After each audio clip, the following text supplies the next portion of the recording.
one maxing. So there's a lot of maxing going around on social media, and it's honestly something I've been wrestling with since I got back from my trip about a month ago, and it's basically just wanting to max on everything you have, and or doing everything you want, and especially with a culture that just tells us to optimize for everything, is wake up earlier, lift heavier, read more books, build a business, learn another skill, build a YouTube channel, spend time with family, uh, build a business, just maximize everything. And the problem is wanting things is not bad, but the problem is wanting all of them at the same time. And I found myself to always kind of have this issue, and maybe you do too. Um, I usually have non-negotiables. Something I learned a long time ago is to have things that are a must. And for me right now is obviously work because I need income. Working out is always a must. Spending time with loved ones, and right now finishing my associates is a must, which I'm really close to. Um, those things they're not an optional thing in life. You must have your must, according to Tony Robbins, and I heard this a long time ago, and I kind of stuck with it. And usually those things are always the things I get. Like those things will always happen. um, but regardless of any energy levels or anything like that, like these things will happen. And the problem that I'm having now is that I want things outside of those things as well, right? uh, I recently, over the last like year, I have been maximizing one maxing maximizing my book, like reading books. Like I've read a lot more books than I have probably my entire life.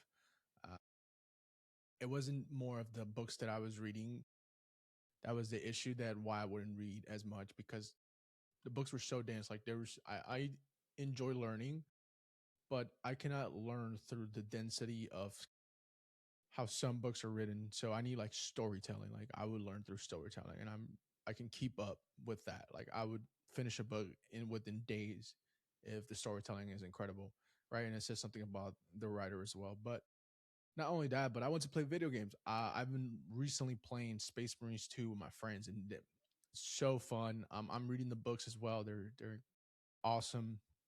I'm currently reading just the first one, but I've also been reading a lot on the lore as well.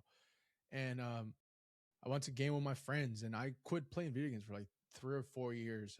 And I did it because I was recovering from surgery and prioritizing my health and that. So I'm able to kind of still perform relatively all right, because I took off those years of everything else and just focusing. I also dropped out of school uh, to recover. So now I'm kind of back at it this year.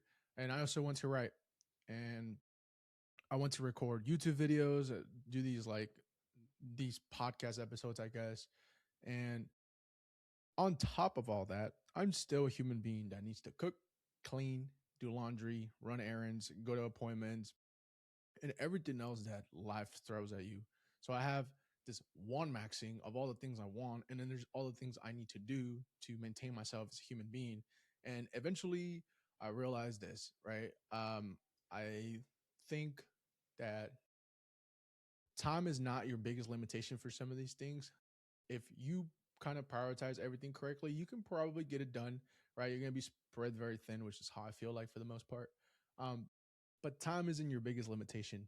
Your energy is. Energy is finite, because eventually, I heard this from George Mack to Chris Williamson, or to each other in an episode with them.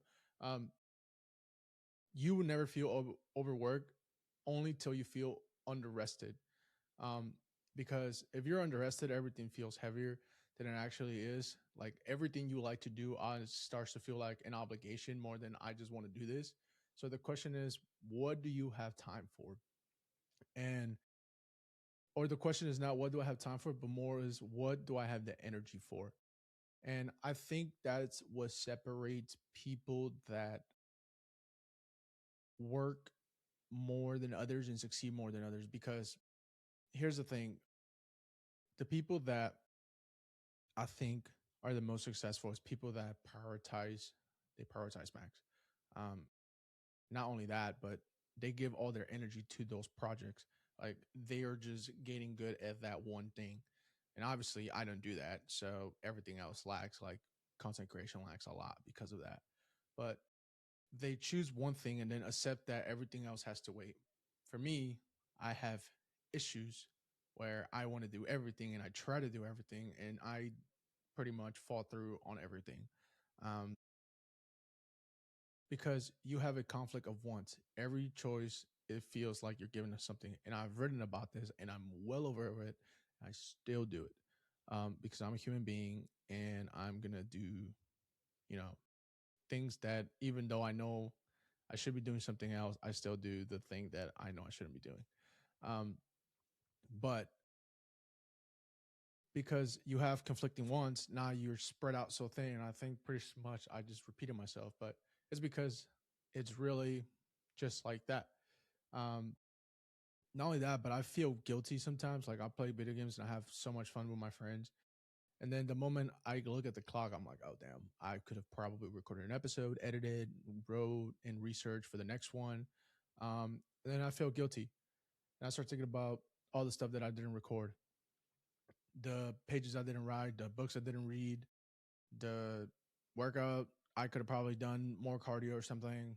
Um, yeah, so all of that joy then suddenly disappears because even though I'm one maxing and I'm enjoying it in the moment, once I am done, I'm like, oh, I could have probably done this other thing.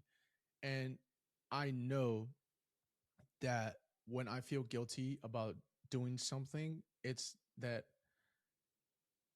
I know the thing I should be doing is the stuff I feel guilty about not doing. Um, because that's how I know like what I really should be doing is I don't feel guilty if I don't play video games. Like if I don't play video games at all, like I'm just like whatever. I think that's probably the biggest one that I feel guilty about because I'm just like, what am I doing here? And I'm actually working on something to explain how you can transfer the skills of gaming into other things that could probably make you successful. But I've been having a little bit of issue of the structure of how I want to present it. Um, you know, books are kind of the same. Um, I can take away time from books and be okay. I'm not very regretful of it because I still read newsletters and I still read stuff where I can learn. But there's just some books that I really want to read. Um, and it's not saying that video games are bad or books are bad. Like, if you enjoy something, it's never a waste of time. But it definitely is if you feel like you should have been doing something else because now you're guilty of not doing the other thing. Um, and I think hyperachievers rarely lack ambition. I think sometimes, and I'm speaking for myself here, is that they just have too much of it.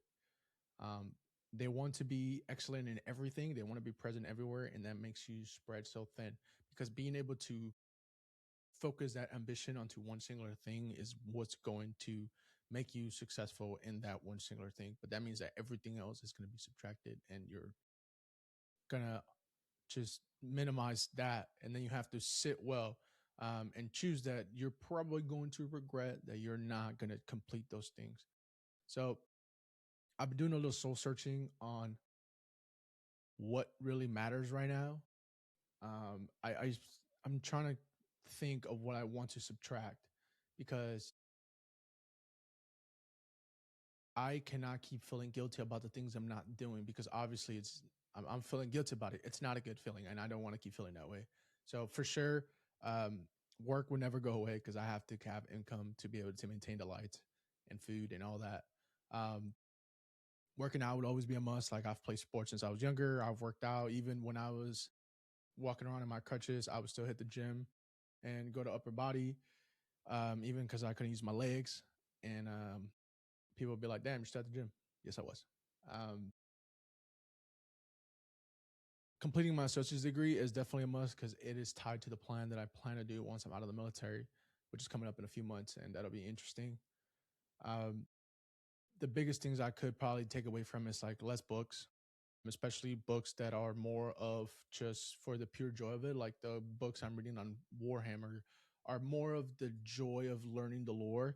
They do have some pretty good stuff, especially now that I'm learning things about like philosophy. There's a lot of philosophically hidden things between the text that you're like, oh my god, that's existentialism right there. Like that's a trait of it, and now you're making those connections, and then you can use it or at least I use it for like writing or brainstorming and stuff like that. So when I read books, even when there's pure joy of it, like when there's storytelling, like I pinpoint certain things about it that I can use.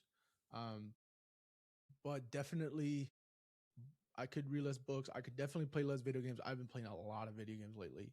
And when I was younger, I just play sports was out a lot, but for the most part, I would play a lot of video games, and I really love them. Like my soul has traveled to places my body could because of video games. I think this is probably the feeling that most gamers that play things like Skyrim or Elden Ring or Dark Souls, any of those open world games, like dude, like if you play something, the graphics are just amazing, and it can become an escapism of some sort of the real world because your soul has traveled to those things. Like there's so enjoyment. Like there was something so cool about the Skyrim experience, which I'll probably get into at some point because it's part of my personality, and I think the way that some content I could create is I always tie it back to the world. Uh, and I've definitely been working on stuff for video games, so I definitely want to put that recording out at some point, and I'm still working on it. But yeah, I've definitely have talked myself out of recording as well. Like I've recorded a lot of stuff, but I've redone it after I watched it. I'm like, ooh, that's bad, and then I'll redo it, and then I feel guilty about it, and then I delete those, and then I convince myself that what I'm saying is stupid. Like right now, I feel like some of that stuff it's like that, and nobody wants to hear it, or there's probably somebody else that's saying it better. But in the words of Dan Coe and some of the newsletters I write, it's like people watch the stuff for you, like they want your take on it. Um, which I'm like, who would want my take? Like it's super strange how your mind will talk you out of so many things. And we reject ourselves before we even get the opportunity to let somebody else reject us. Um, and that is just, I think, part of being human. And we will always wrestle with that. It's just having the courage. And there's no such thing as fake courage. Doing something you're afraid of is still courageous. That is the definition of courage. Um, so I distract myself.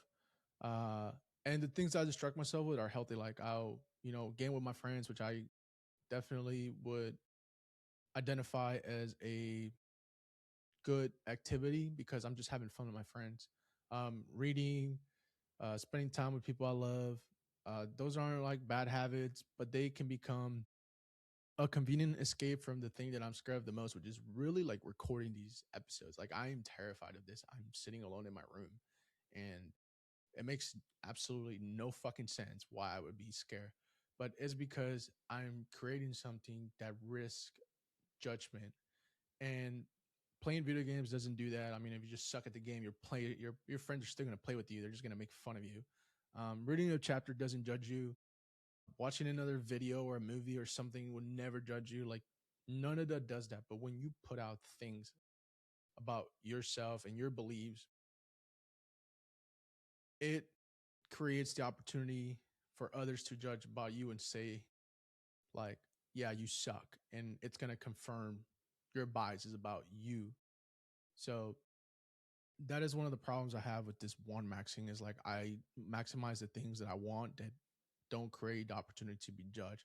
But then there's like having to skim in the game to do stuff like this. Cause if you're anything that posts online, like even if you just post regular things about your life on any social media, like somebody will say something.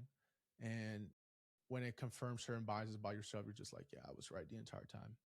Why am I even doing this? Uh, so yeah, one maxing. It's been a thing that I've had a problem with. I'm sure a lot of people have too.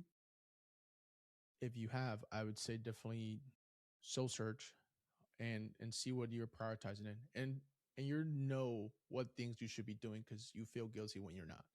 So that's it with that, and I'm out.